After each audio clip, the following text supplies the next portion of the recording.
It's no secret that Americans have seen camping as a way to travel safely during the pandemic, especially when it was their only option. But people are beginning to stay in hotels and fly on airlines again, and the big camping season that was the summer of 2020 has come and gone.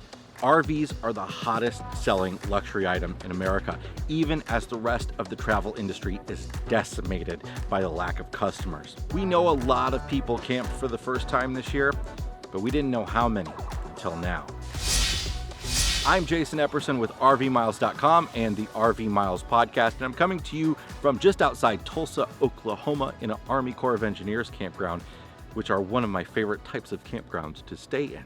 Today we're talking about all these new campers from 2020, the camping boom, not just RV owners, but renters and glampers and tent campers too, who've taken it upon themselves to camp for the first time. And we want to know why they did it and whether they'll be back or not. Each year, the best data we get about camping comes from Campgrounds of America, KOA, the largest chain of campgrounds in the country with over 500 campgrounds. Every year, they do an independent study that gives us all kinds of information about camping trends, about habits, and it's not just about people who would stay in places like KOA's. It's also about people who like to boondock or people who like to tent camp out in the backcountry. This year, it was pretty evident right away to KOA that the camping report that came out in January was virtually useless after states started putting in place shelter-in-place orders. KOA quickly turned around and produced a special update to the 2020 report to gauge what sort of interest in camping there would be after COVID restrictions lifted. Interest was not surprisingly huge.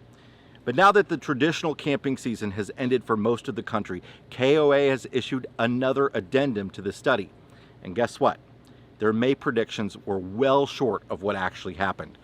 Nearly half of all campers between May and September, 46%, either camped for the first time or restarted camping after not doing it for years. About a quarter had never ever camped before.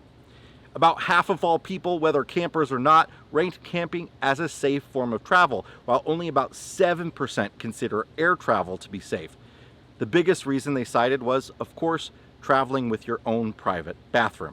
41% of campers who do not own an RV plan to buy one in the future, while 33% plan to rent one, and 9% say they would rent one before considering a purchase. The traditional camping season may be over, but those who are temporarily working from home or have children who are participating in home learning, they plan to extend the camping season well into the fall. 59% of campers say they will or are very likely to extend the season later than they normally would have this year. All that news aside, what happens when the pandemic is over? Well, KOA asked and found out that only about 18% of people who camped for the first time this year plan to camp again. That's a pretty low number, but it's still an astonishingly large amount of people, considering that we're talking in the tens of millions of people range. We don't have estimates on the total number of people who camped this year yet. For that, we'll have to wait until January, but we know it's a lot. So this all has interesting ramifications for next year, especially on RV rental companies. As much as RV manufacturers experienced a boom this summer, peer-to-peer RV rental companies like RV Share and Outdoorsy, they did even better. Outdoorsy users have booked about 3 million rental days since the company was founded in 2015. Nearly half of those were this year alone, and 90% of which were first-time campers. I don't know if those numbers will keep up next year. I think RV rentals will continue to gradually rise, and 2021 may look a bit like a correction after this year's big anomaly. But there are a lot of new RV owners, and those RVs can be put to use on peer-to-peer rental platforms, even if owners are having a hard time affording them. Demand is so high that renting out your RV can even be a solid income source above and beyond your loan, at least in the busy season. I also think a common problem we see every year is going to be compounded. At state and federal parks that have low or no cancellation fees, we're going to see a lot of people booking up sites that they don't plan to use. That happens every year, and it's just going to get worse. Often when booking windows open up, people go and book lots of dates, only to cancel them much later when they finalize their plans, if they remember to cancel them at all. But the big takeaway for me from this report is that as long as the pandemic is under control, as long as people are able to use hotels and airlines as they did before, this overwhelming display of outdoor activity that we've seen this year, camping and national park visits, it may come most of the way back down to earth. 72% to be exact. Are you making reservations earlier than you did in the past, or are you planning on more boondocking? Let me know in the comments what your camping plans are for next season. If you got value from this video, please click the like button and please consider subscribing and clicking the little notification bell that comes after you click the subscribe button so you can get notified every time we put a new video out. Thanks a lot, and we'll see you next time. Keep logging those RV miles. I'm starting a new thing. Let's read some comments from our last video on changes coming to national park campgrounds.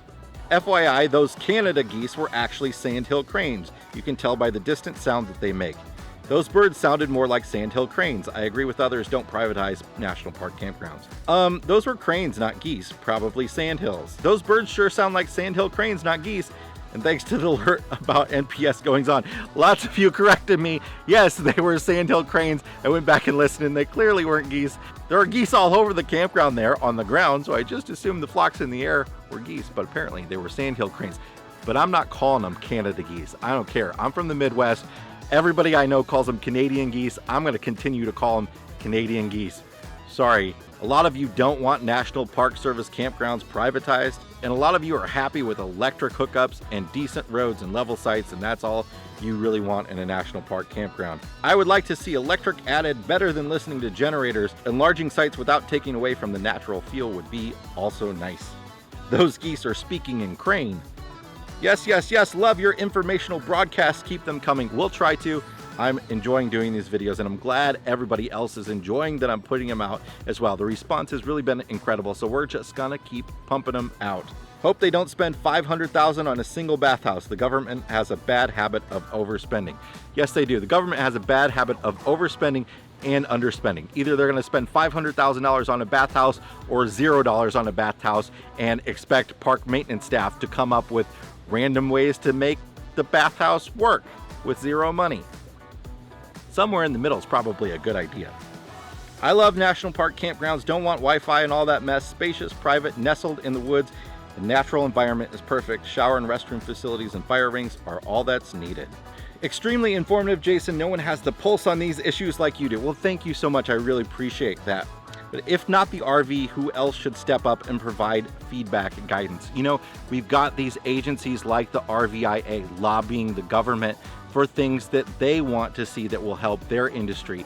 There are membership organizations for the RV community. There's the FMCA, there's Escapees. They're not doing much lobbying though, and one can kind of understand why. They don't want to get into a situation where they're considered political. It's unfortunate that this day and age, if we don't agree with something one party is doing, we must be the extreme wing of the other party. But that's the situation we're in, and these organizations need to keep their membership level strong. They need to keep their customers, so they're not doing a heck of a lot on the lobbying front.